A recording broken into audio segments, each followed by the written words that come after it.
everyone. Welcome to the final Jean and Dennis Steiner faculty lecture for this academic year. And we are very pleased this time to have one of our own graduates, Nicola DiCosmo, currently the Henry Luce Foundation Professor in East Asian Studies at the Institute for Advanced Study in Princeton. And as I mentioned, Nicola got his PhD from SUS. So we are very delighted here to welcome him back. I presume he knows many of the faces he sees on the screen. And so I'm sure that there'll be a free-flowing discussion once the talk is done. Nicola, after graduating from IU, went on to positions in Cambridge, at Harvard, in Canterbury, and now is, of course, in Princeton, New Jersey. He is best known for a couple of books, Ancient China and Its Enemies, and also Manchu-Mongol Relations on the Eve of the Qing Conquest. So, once again, a very great pleasure to welcome you, Nicola, back to us virtually. As I was saying earlier, the regret is you're not here in person. But today you're going to talk to us about climate. Climate in the history of medieval Inner-Asia, lessons from case studies. So may I request everyone to mute their mics, and we'll yield the stage to Nicola to edify us. And then at the end, we'll return for questions. And April will also post the link where you'll be able to find the recording of this lecture, and also will provide Nicola's email address too. So everyone, please join me in welcoming Nicola virtually here, and we look forward to hearing you now. Thank you very much, Jamshid, for the extremely kind introduction and an invitation. I'd like also to thank April Younger for the assistance in arranging this lecture. And I'm really hugely honored to be here, virtually back at Indiana University, and not just for my debt of gratitude towards Professor Steiner and the department now called Central Eurasian Studies, used to be called Uralic and Altaic Studies when I got my degree, but also because this is a particularly important venue to present and discuss what I believe is a fairly significant development in the history of Central Eurasian or Inner-Asian history. I must say I've been giving this talk quite to other places like Columbia University and the MIT. So if some of you have been to some of the other talks, please accept my apologies for repeating some of the material here. But nevertheless, I should stress that climate data and the climate analysis and case studies that I will present today really are more focused perhaps on the meaningfulness, let's say, of this type of approach for Inner-Asian history. And therefore, I really welcome the Q&A later. And this is always very instructive for me to understand what I do not understand, or start asking questions that otherwise I would not know. Now, it is particularly fitting that this lecture is honors Professor Steiner, because he himself was a pioneer in a sense in environmental history. He was my knowledge. Let me, by the way, share my screen at this point, because I think we have, I hope everybody can see my screen here. So Professor Steiner was, to my knowledge, the first scholar to draw attention to environmental questions when it comes to the history of medieval Inner-Asia. And he did so already half a century ago. I would like to show this particular article, which is quite important. He did that in relation to the Mongol invasion of Hungary, drawing attention to the ratio between grass and horses, namely the, I'm not going to read this, you can read it on the screen. What he did was a calculation of how many horses and how many Mongolian warriors the Hungarian plains, the Hungarian grassland could support. In other words, he was concerned about the carrying capacity of the land. So Sino's environmental hypothesis was the most specific and direct articulation of an idea that had been sort of swirling around or smoldering under the surface for a long time, namely that there ought to be a connection between climate, the land, and the history of nomadic peoples, in particular imperial nomads. As we shall see, climate analysis is actually quite different. It does not aim to calculate carrying capacity, but the dynamic relationship between climate change, environmental change, and human responses, especially with respect to short-term or long-term climatic shocks. So when we talk about climatic shocks in a pastoral, nomadic, steppe-like environment, these problems are still with us today. These are recent cases of environmental disasters or climatic disasters, if you like, in Mongolia and in Inner Mongolia. The two typical disasters, one is the Dzod, or the winter disaster when animals, because of frigid conditions and because of extreme snowfalls, no longer have access to nutrients and therefore they die of hypothermia typically, or droughts where of course they don't have enough water. So, so these disasters are still with us, and of course, in relation to such disasters, which can be extremely devastating and wipe out a large portion of the livestock, governments and states can indeed appeal to international organizations for aid and so on. But these disasters are not a modern phenomenon. They've always been there. So as historians, I think we ought to bring into our historical consciousness this question of climate variability and what would people do in history when they were subject to such climatic and environmental shocks. Now, how do we know about these climate environmental shocks for a type of history that is very poor of records, of written records? And so now the paleoclimatology is the real game changer here. That is the study of ancient climates, and by climate we mean essentially two things. That is variations in temperature and variation in precipitation. Now, before instrumental recording of such values of precipitation and temperature, we can draw information from so-called natural archives, and which are illustrated here. We have several sets of such so-called proxy data.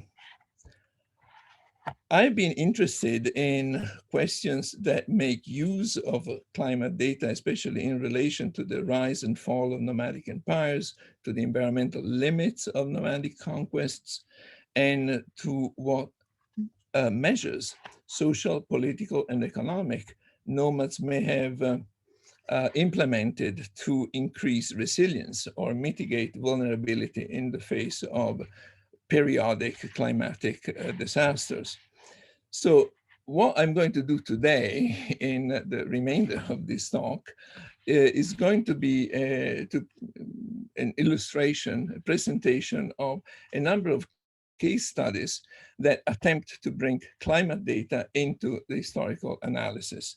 These have been, these are my studies, have been published, and so you can also read the articles if you're interested later on. And we start with, in honor of Professor Seiner, we start with the Mongol withdrawal from Eastern Europe, which is an article that I authored with a climatologist. So it's a very, this is an example of a very close collaboration. One climatologist and one historian. Sometimes in these science articles, you find 25 different names. Here is very clear who is doing the climate and who is doing the history.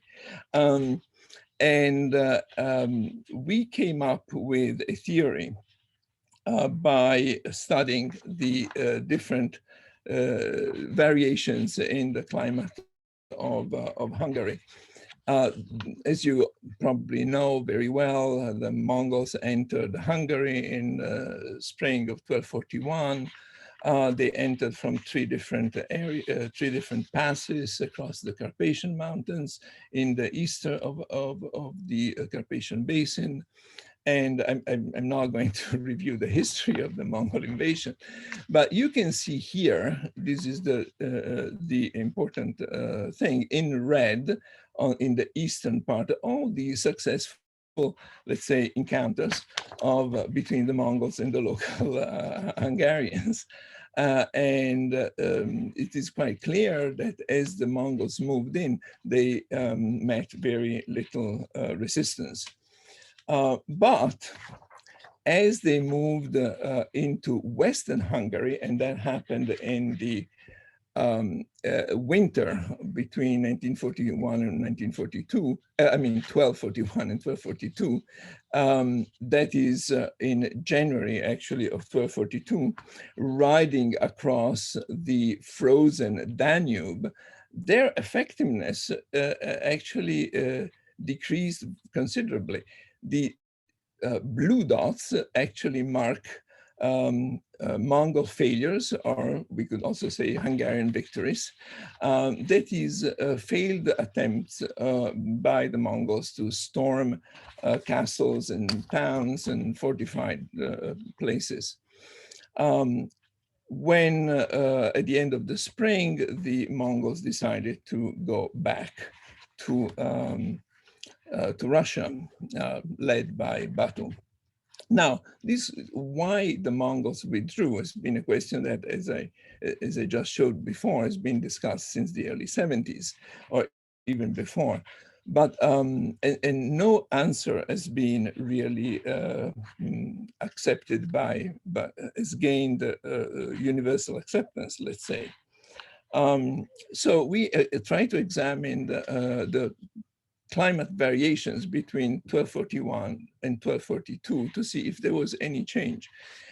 And here you can see 5 three-ring-based chronologies. Three-ring-based chronology, one from Scandinavia. Well, there are two that are particularly relevant, I guess, the Carpathians and the Alps, both of which show a decrease in temperature between 1241 and 1242.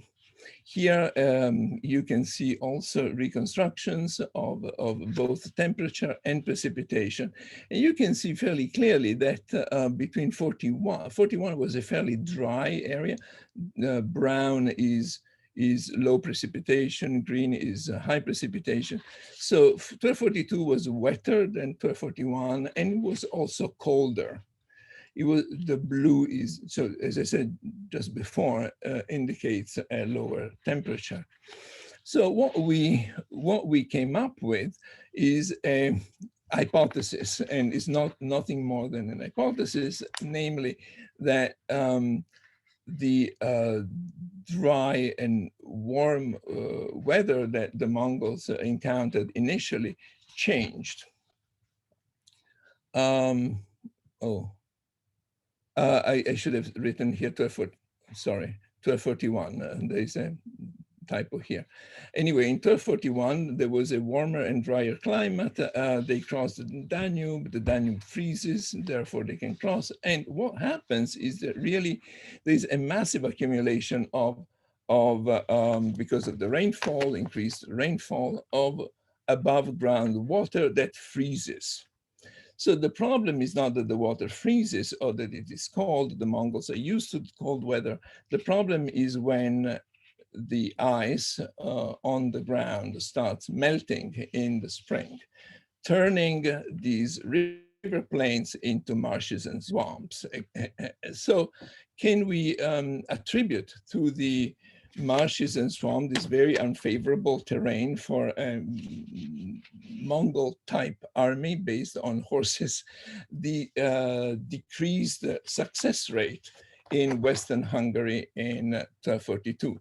So this is the basic idea that climatic variations changed the environment in a way that was no longer favorable to the type of army that the Mongols had at their disposal. So the final hypothesis that you can read here is that the low success rate in the spring of 1242, also food shortages for the horses due to flooding and general unfavorable environmental conditions led to the decision to abandon Hungary. It's just a hypothesis. But let's consider that we have also archaeological evidence in this, and actually the plains of Hungary were subject to very frequent flooding, which was, the situation was mitigated only under the Habsburg with construction of drainage canals. So, so this is one case where we can see a very, very specific year by year reconstruction of climate. Another case is the Uyghur Empire. This is a very different case. And I'm glad that Chris Beckwith is here because he's been working on this period for quite a while, a long time ago. Another graduate of the department, Michael Dromp, is one of the world experts on the Uyghur Empire. So I would very much appreciate advice on this. Now, this is a different case because this case actually starts with, not with an historical question, but with a climatic question. By reconstructing the climate history of Mongolia, climatologists found out that there was a 60-year-long, very severe drought that coincided with the latter part of the Uyghur Empire, starting in 783 and ending in 844. This is the drought, not the empire. The empire ended in 840. But so the question is, what is there a relationship between this drought, which is the longest and most severe in the whole climate history of Mongolia? And you can see from these reconstructions here that the period, the early period of the Uyghur Empire was fairly wet. Here, the green again is wet. And then we move to the later period, and it is very, very brown, that is very dry. So these reconstructions, there's always an element of uncertainty here. But in this case, we have actually two three-ring chronologies, which were derived from two places in central Mongolia, the Kholgi and Urgat. And so these pretty much coincide. As you can see here, there is a long period of below average and sometimes seriously below average precipitation, so it's very dry. What can we do with this information? This is always the critical question. Once you get some climate data, how do you factor that into the history of the Uyghurs? So again, it's this type of analysis can be very speculative and hypothetical. But what we came up with was a suggestion that perhaps we can see fundamentally two or three elements in the history of the Uyghur Empire that might be connected with climatic adversity, let's say. One is economic diversification. That is, clearly the drought might have affected the pastoral economy. And so the question is the reliance of the Uyghur Empire on trade and agriculture, which we do not see in earlier empires, an effect, let's say, of the attempt to compensate for other other losses in other areas of their economic production. Another interesting aspect is the reduction of conflicts and wars over time. Obviously, if you don't have a lot of horses, and we know that many of the Uyghur horses were sold to China, they were not in very good shape, by the way, apparently. But the reduction of conflicts and wars over time, especially after 820 or so, seem to maybe due to a reduction of the main resource that, of course, pastoral nomads had for military activities, namely horses. And we should also notice that contrary to the common assumption, especially by climatologists who study historical topics, the drought then did not directly trigger any migration or any invasion of other countries. The Uyghurs did not move because of the migration. They moved later because they were attacked by the Kyrgyz. So maybe this increased vulnerability to external hostile enemies, attacks, and so on, may also be related to a general economic crisis within the empire that made them less capable to resist a foreign invasion. It's also interesting to notice that the Kyrgyz, when they invaded from the north, Mongolia, and displaced the Uyghurs, they did not stay in Mongolia. They went back to the north, to South Siberia. Maybe this is also because the land was particularly inhospitable because of 60 years of drought. We don't know, but these are questions that we can ask because we have a climatic information that pushes us to factor that into other types of historical information to reconcile it in some ways. Let me move on to the next topic. And we are going backwards in time, the Eastern Turk Empire. Now, the Eastern Turk Empire is, again, a different case. I'm using all different cases here. This is a clear climatic shock, but it is a climatic shock that has to do with a particular type of climate event, which is known as volcanic forcing. Volcanic forcing occurs when there is a volcanic eruption. And the eruption spews all sorts of aerosols. Well, actually is sulfuric acid and sulfate dioxide into the atmosphere. This forms a kind of veil that refracts solar, and the effect is a cooling effect for a period of time, which could be relatively short or could be 2 or 3 years. Now, we have known that the Eastern Turk Empire, towards the end of its life as an empire, was challenged by a high mortality of animals and famine that was ravaging the people, the population, starting in 628. Now, that coincides with the timing of a volcanic eruption. We don't know exactly where there was a volcanic eruption, but we know that there was a volcanic eruption because of tephra and other residues found in ice cores. But anyway, the Chinese sources actually do document both the high rate of animal mortality and the famine within the Eastern Turk Empire.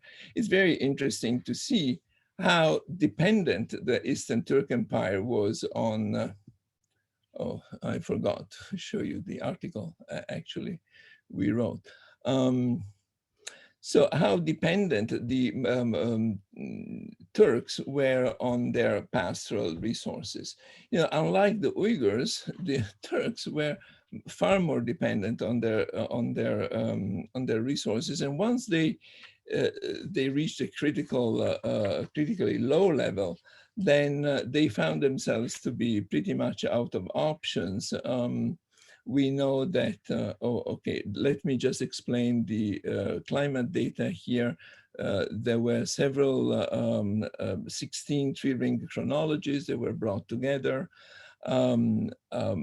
We also looked at the Greenland ice cores, and that's because this is the way to identify the eruption.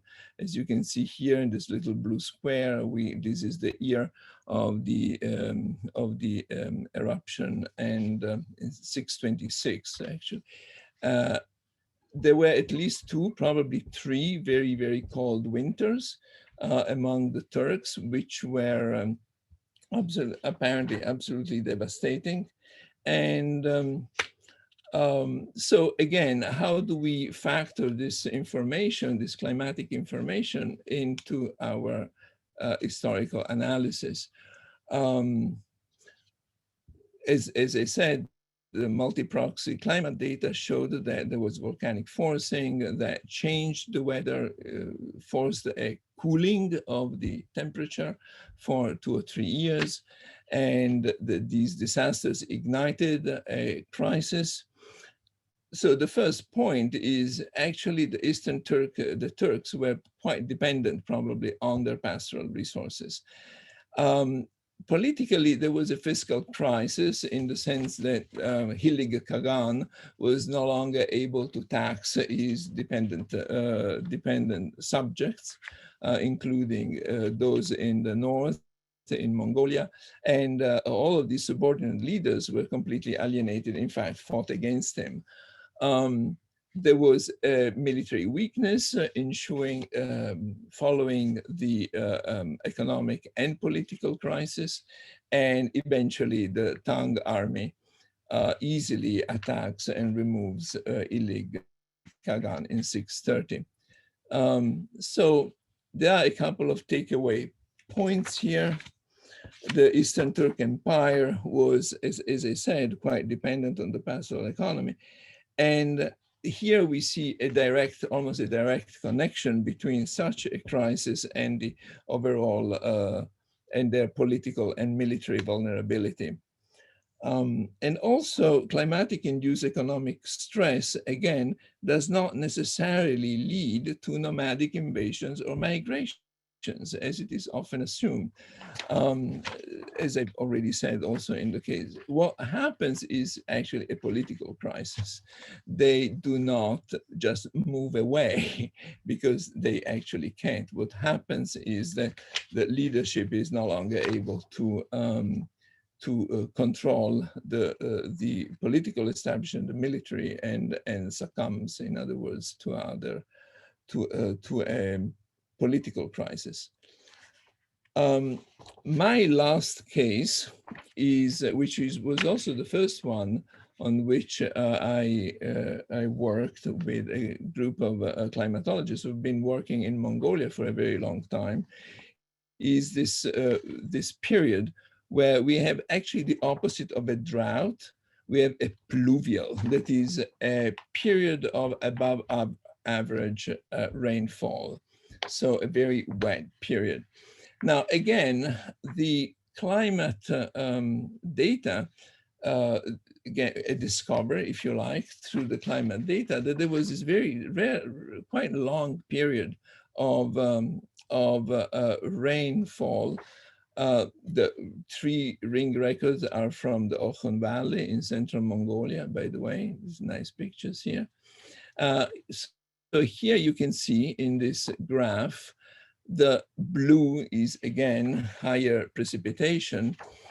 A fairly long period, one of the longest periods for sure, of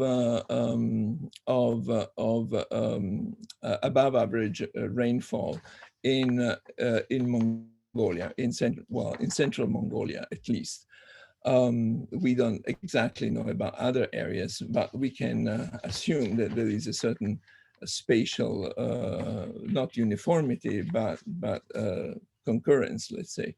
So what happens in this period of time that is between 1210 and 1227 is that actually there is a sort of explosion of Mongol campaigns all over outside of Mongolia, starting actually a little bit earlier against the Xixia, against the Jin dynasty. They go all the way to Manchuria. They go all the way actually to Central Asia, as we all know, and so on. So a very, very long period of sustained military activity of almost unheard of actually in the history of Eurasian empires in such a compressed period of time. And that led us to yet another hypothesis that might explain some of the aspects, especially those related to the resources that sustained this military activity for such a long time, what we call the Grassland hyperactivity hypothesis.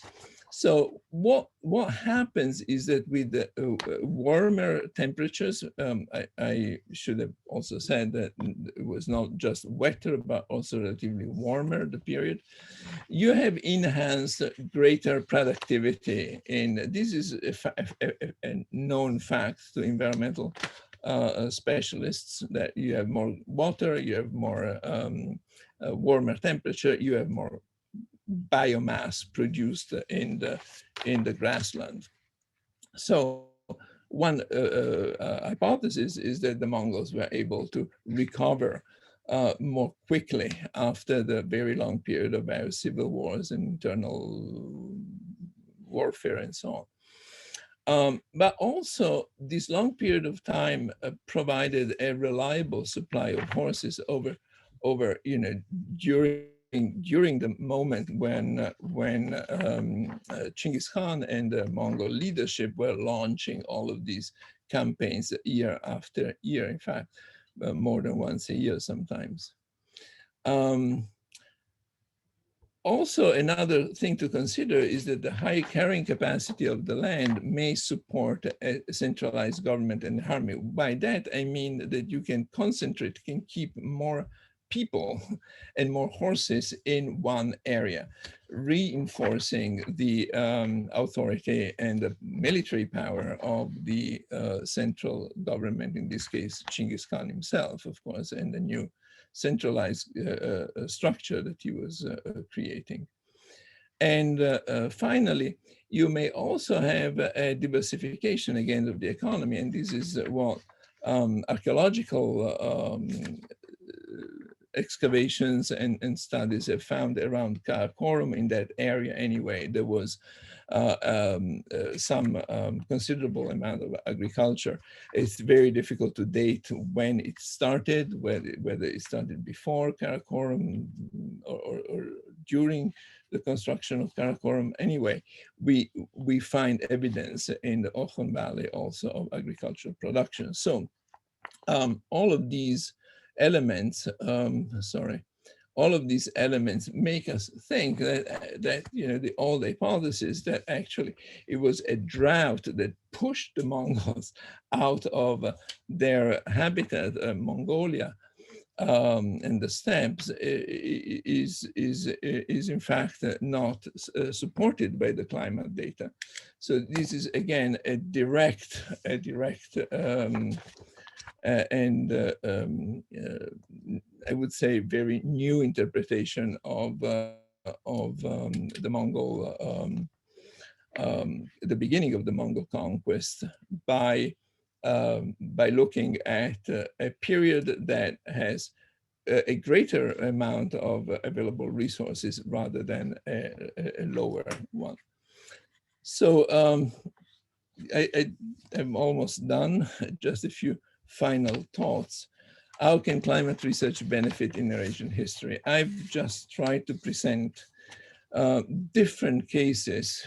You've seen, long-term, medium-term, short-term analysis, all of them connected with very, very specific questions that have been asked in this various periods in Eurasian history for quite a while.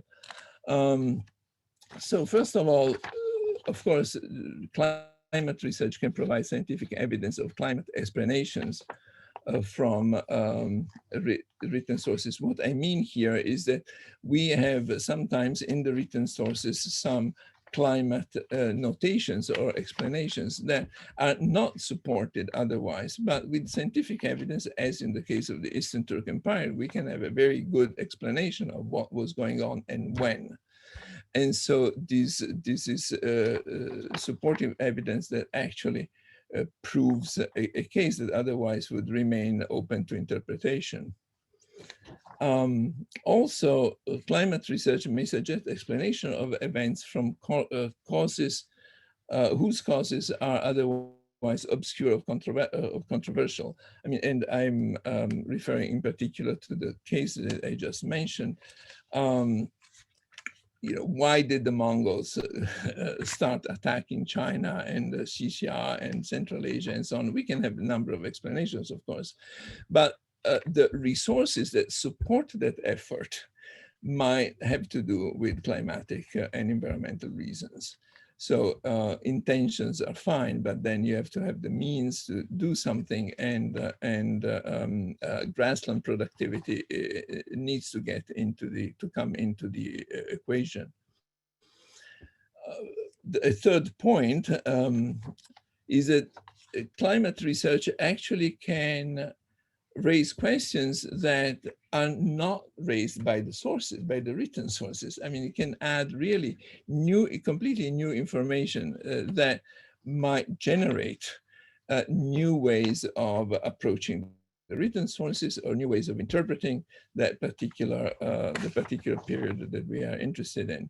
Finally, climate research and climate data in general may enable historians to factor environmental changes and climatic variability in historical analysis in ways that can be rather speculative, but can be also quite direct, as in the case of the Mongol invasion of Hungary, where we have a completely new hypothesis that was never produced in the past 50 years.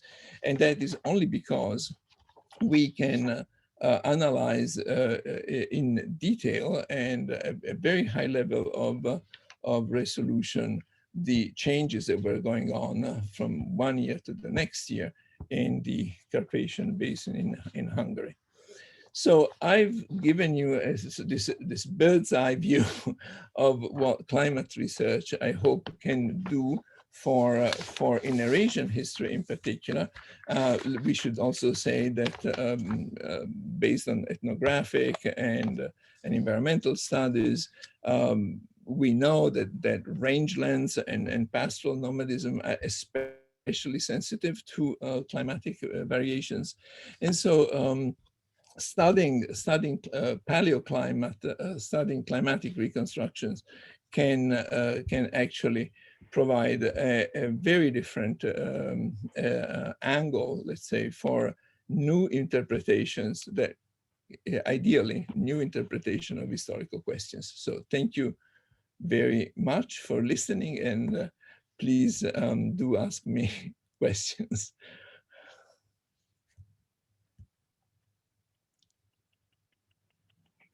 Nicola, thank you very much for a fascinating and sweeping talk from Hungary across the Eurasian steppe eastwards. A lot of information to digest. And I think that now is time for questions. And so I will request individuals to just sort of indicate on their screens that they would like to ask a question so I can call upon them. If I miss you, please forgive me. It is a screen full of very small images. And so unlike in an audience where I can actually see a raised hand, I may miss it. But April will put the lecture on the internet. Nicola has granted us permission, and in addition, Nicola's email will also be provided. So if it is that I fail to get to you today in the question time to direct you to Nicola, please, you can reach out to him directly as well. I see that Danishka has a raised hand already. So Sharia, it is yours. Thank you, sir. Thank you very much for a very interesting topic. I was wondering if one could use the analysis or ideas that you have with another empire, that of the Ottoman empires. We know that they tried many times to get to the Western Europe, particularly Hungary, and the wars were quite long, 5-6 months in the cold weather, and then they couldn't succeed what they were planning to achieve. Do you think that one could also compare these to the efforts of great empires such as Mongols as well as the Ottomans? Thank you, Shakir. Let me just say, just to answer sort of obliquely your question, that there is a very good book by Sam White on the climate of the Ottoman Empire. So this has been studied. And it is a very important book because it shows how you can develop a completely new theory of the so-called decline of the Ottoman Empire by looking at climatic changes and environmental changes. So yes, maybe. I really like very specific cases because you can bring the evidence together in ways that if you look at, if you take a much longer period of time, like 200 or 300 years, get somewhat diluted, and then it's much more difficult, just methodologically, to enter that, to make climate relevant, because too many things are happening. So yes, and also from the climatic point of view, the question with the Ottoman Empire that I would ask in the first place is how many microclimates there are in the Ottoman Empire. I mean, there are many different regions, and if you just look at Anatolia, and there are many studies now on Byzantine Anatolia, for instance, pre-Ottoman Anatolia. There are, the center of Anatolia is very different climatically from the coastal regions. So it is a really complex set of studies. If you take an empire, if you take an area such as, for instance, central Anatolia, then you can make a much better study from a climatic point of view. I'm doing a study now. We just finished it, it's not published yet, on Hulagu's expedition to Syria and the defeat of the Mongols, the first really major defeat at Ain Jalut. And that is actually a very interesting study in my view, because again, you narrow it down to 2 or 3 years and see very specifically what kind of climatic changes may occur within that particular ecology. And in this case, we are talking about very hot and rather arid climates. So what does it mean? We have a volcano in Indonesia, the Samalas volcano that erupts in 1256. Is there an impact of some kind? It's the most important volcanic eruption, together with Tambora, in the last millennium. So this is an interesting study, but it's very difficult to connect the dots between the climate impact and the environmental impact and then the military, political, or economic impact. So I prefer this scale. I'm sorry if I've gone too long. Okay, no, thank you. Thank you for the explanation. Thank you. Thank you. Nicola, there's a question in the chat from Beatrix.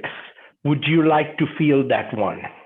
Sure. And I mean, this article actually generated quite a lot of controversy. And the controversy, I think, is very productive in some cases. Now, there have been maybe 3 or 4 articles that are discussing our hypothesis in one way or another.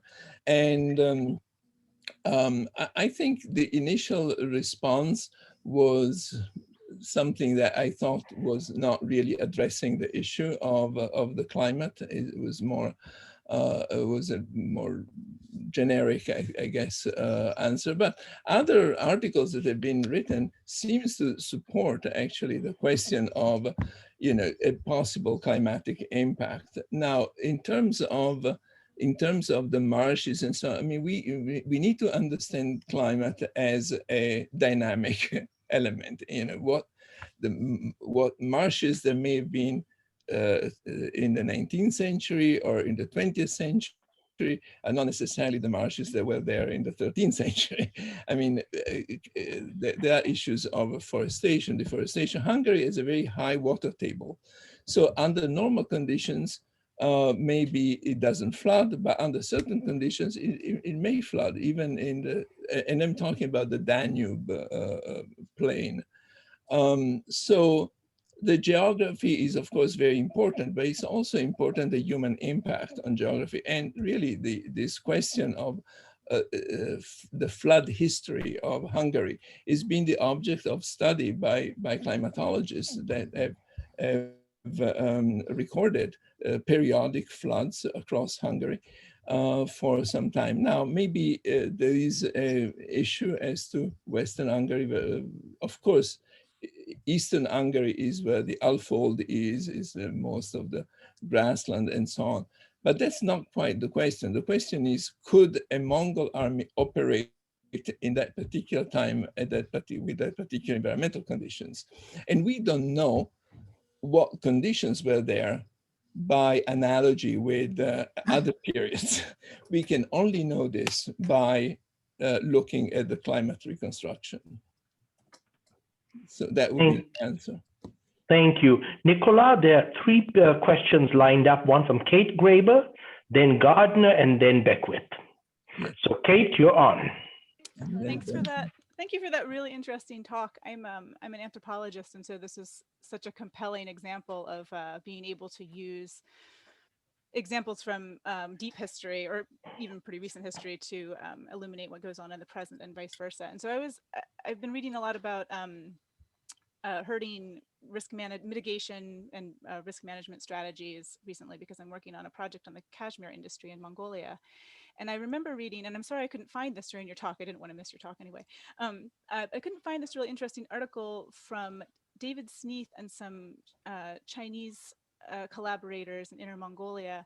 But they published this interesting piece a few years ago, and I'll look for it and send it to you if it's useful, in which they were describing risk mitigation strategies and adaptation strategies among herders in response to Zud and especially drought in Inner Mongolia versus Mongolia. And what they found was very different strategies actually in both places, which they ascribed to policy. And for example, the Mongolians were more likely to engage in communal pooling of resources and mobility, which I take it as part of the reason that historians assume that drought pushed Mongols out of the historical territory, whereas Inner Mongolians were more likely to engage in economic diversification and I think household, more trade. So those were the factors that you actually had suggested in one of your slides from the Inner Mongolian sort of adaptation strategies. And so I'm curious, the authors in that study suggested that the reason for the difference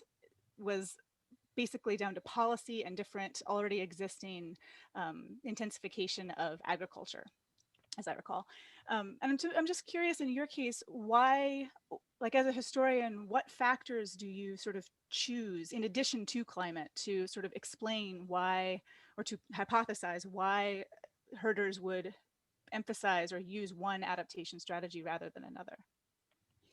Thank you. You're touching, this is a very, very good question. You're touching on a really interesting problem. And that is, one problem is, we are learning more and more from ethnography and anthropology as to, about these strategies, vulnerability, resilience, adaptation, all of these questions that have to do with contemporary ways of reacting or responding, let's say, to climatic challenges.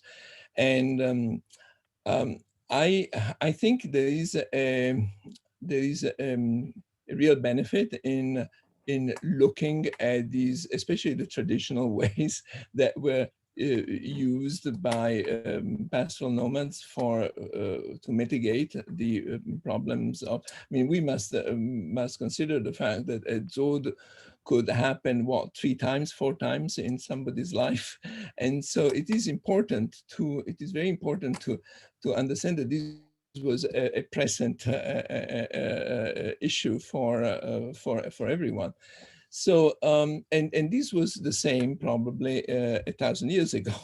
What changes, and that is when I start to see the difficulty, the difference really between the anthropologist or the ethnographer and the historian is that we cannot assume that the situation was the same. I mean, in terms of social structure, political structure, economic.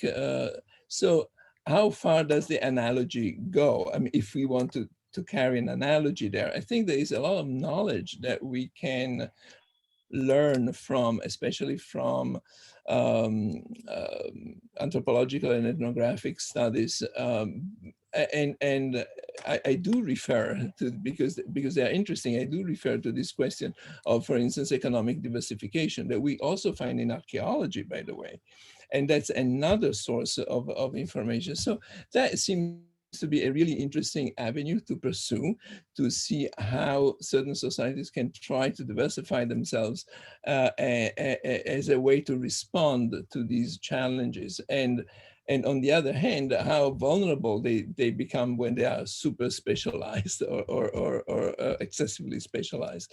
There is also the question of disequilibrium that I draw from anthropology and let's say environmental studies, and that is, it's very difficult to find a steady state in nomadic economy, because if you have too many animals, then you have overgrazing, then you have depletion of grasslands and resources. If you have too few, then people have to move because they can't be sustained. So it's very hard. There has been a huge debate actually for many years about this question of disequilibrium in rangeland economies.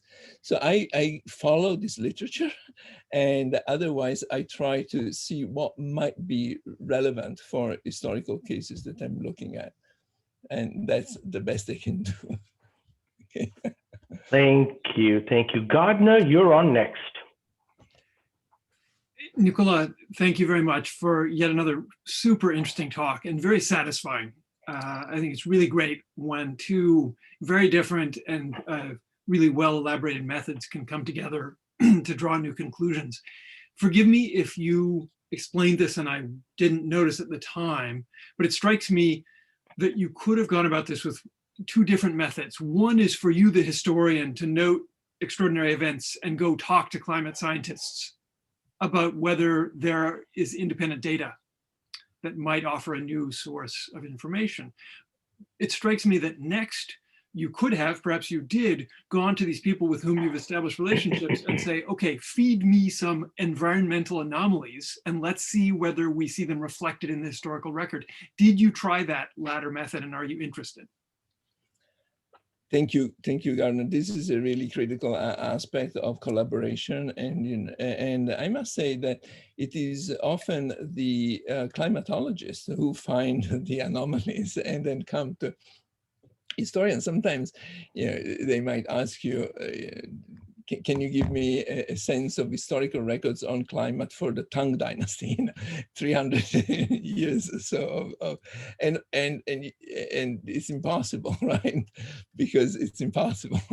But so finding a common ground with scientists is, I would say, almost like 70% of the work.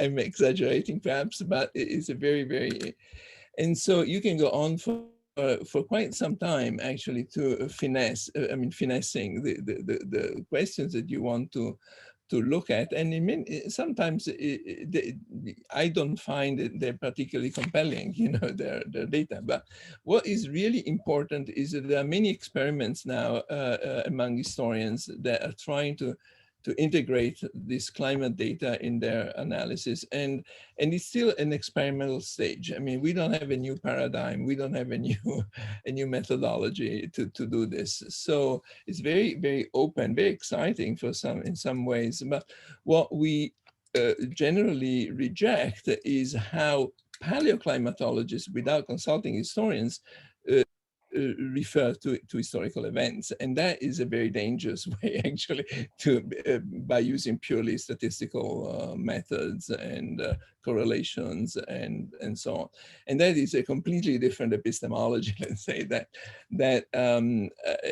I feel is a little dangerous if it is not tempered by historical knowledge as well. I don't know. Thank you. Chris Beckwith? Okay, well, thanks for your very interesting talk, Nicola, as always, very stimulating. And I do have some points I'll write to you, some very specific, you wanted some specific things, some very specific. 1 year, a very important one for the Uyghurs, which lots of things happen. But at the moment, what's my burning topic is of interest, that is of interest to me, is the Scythian Empire.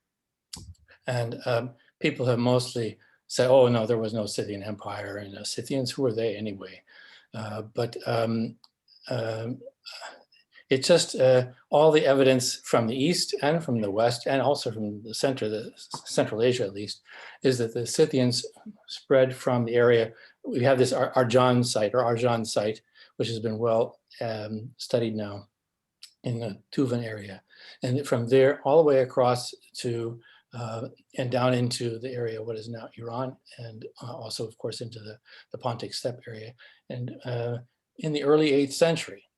And so they were there probably a little bit earlier because the Cimmerians were probably the same people with a different national name or something. But has anybody, do you know of anybody who's done work on that period, 8th, 7th century? May I share my screen for a moment? Because I think you might be interested in this article that I just found. I don't know if you can see it. Okay. That's it.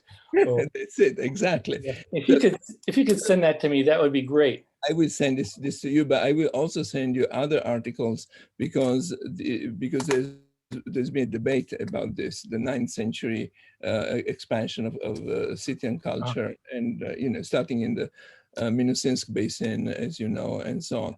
And I will send it to you. But your point is very well taken. There's been quite a lot of research.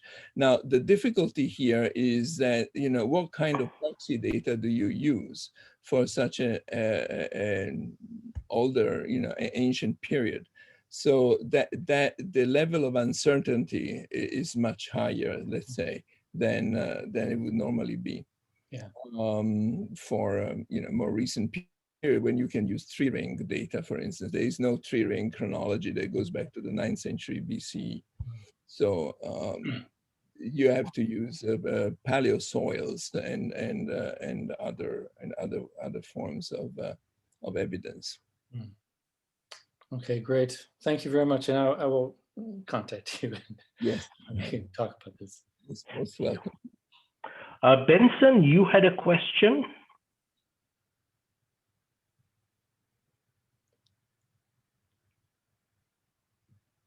Hello? Yes. I'm trying to recover my screen because it just disappeared somehow.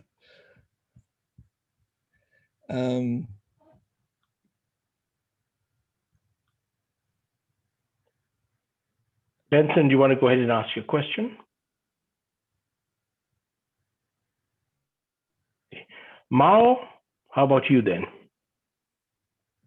Yeah, thank you, Professor DiCosmo, for your lecture. I think my question has already been partly answered in your response to Professor Bovingdon's question. So my question is, what is your advice for us to avoid falling into the trap of environmental determinism? And what is your way to differentiate correlation from causation? Again, excellent question. And well, I try not to do correlation, basically. I try not to correlate. I mean, in order to have a correlation, you need to have two time series, right? And then you correlate one time series, which is typically, let's say, a drought history, with another time series, which could be, I don't know, migrations or conflicts or something. Political events, and then you try to form correlations, see whether one happens at the same time and with the same intensity as the other. But choosing case studies, I mean, very relatively short periods of time, then we don't have correlations. We simply integrate these new or non-historical, I say, climatic natural data into the picture that we are trying to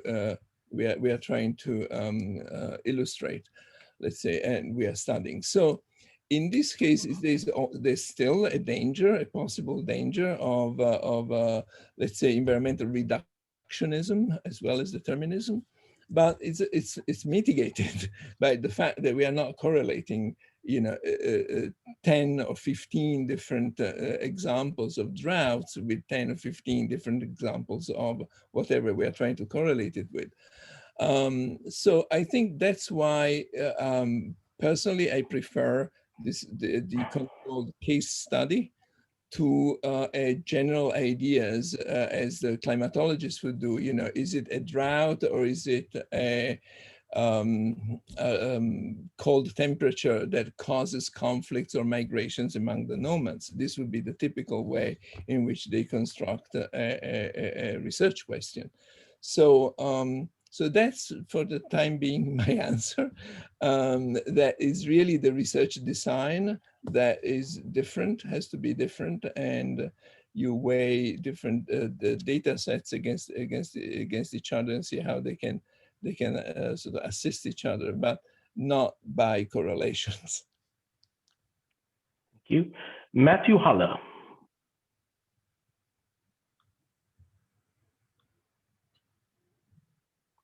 My question was sort of very specific. If the situation in terms of geography and environment in southern Rus and in the Kievan Principality and in Galicia Volhynia mimicked or seemed similar to what happened in Hungary, because there was sort of, a lot of steppe lands that the Mongols were able to pretty easily conquer, but they also were didn't really go past the Pripyat marshes. And so I'm wondering if the climate situation in the years immediately prior to the invasion of Hungary were similar, or similar enough where environment could also be a factor in the way that played out. Thank you. Well, thank you very much. I mean, I didn't know about this, and so this is really interesting. One, I think, is useful or can be useful about this type of climate research is that somebody puts out an hypothesis. It can be very speculative, let's say.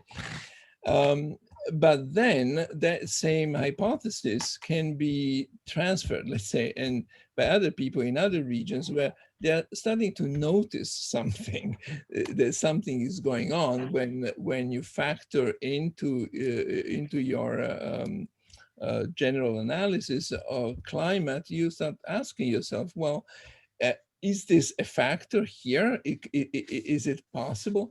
So basically, it has this effect, let's say multiplying effect, if you like, of creating questions for other periods. And then once we can actually compare, of course, one would have to do some sort of climatic analysis for the period and region that you're interested in, but maybe we can start with some kind of general hypothesis that indeed a horse army, let's say, or a horse-based army, may find it difficult to negotiate. I mean, these questions maybe are also questions for military history, but it's very clear that in military campaigns, weather and climatic change do constitute a possible element that may lead to failure or success. So, I mean, we don't have to talk necessarily about Napoleon in Egypt or Napoleon in Russia. And so, I mean, it's very natural question to ask whether an army can function under adverse climatic conditions. And so this is something that I think should be investigated more, and would be a new aspect of let's say, Indo-Eurasian or Mongolian history that some people are now getting quite interested in, actually. There was, I think, recently a conference in Israel about this issue of climate.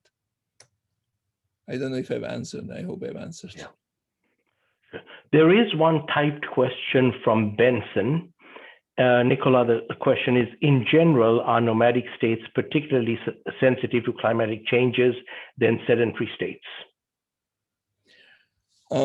Again, we would have to look at, I mean, I don't know if I really like the definition of nomadic states, but I know what you mean, and I've used it myself. So it really depends. It really depends on for instance, I think the Mongols were more vulnerable in the early stage of their campaigns, but then, you know, as the army changes, they bring in different technologies and different people and so on, then they become less vulnerable, perhaps, right? So it really depends on the type of nomadic state and type of period, type of technology, type of army that they're using, and that's why I really insist on context and on being really careful about transferring ideas or from one context to another context. So the Xiongnu were very different from the Mongols. There's no question about that, in my view. But the resources are the same. I mean, in a way, are the same. I mean, we are talking about pastoral nomadic society, so the main resources are pastoral resources, our horses, our sheep, and so on. So that doesn't really change very much, and we can make an analogy on that level, on the level of economic resources and how climate may deplete or increase those resources. Thank you for answering Benson's question. Now let me ask, are there any further questions?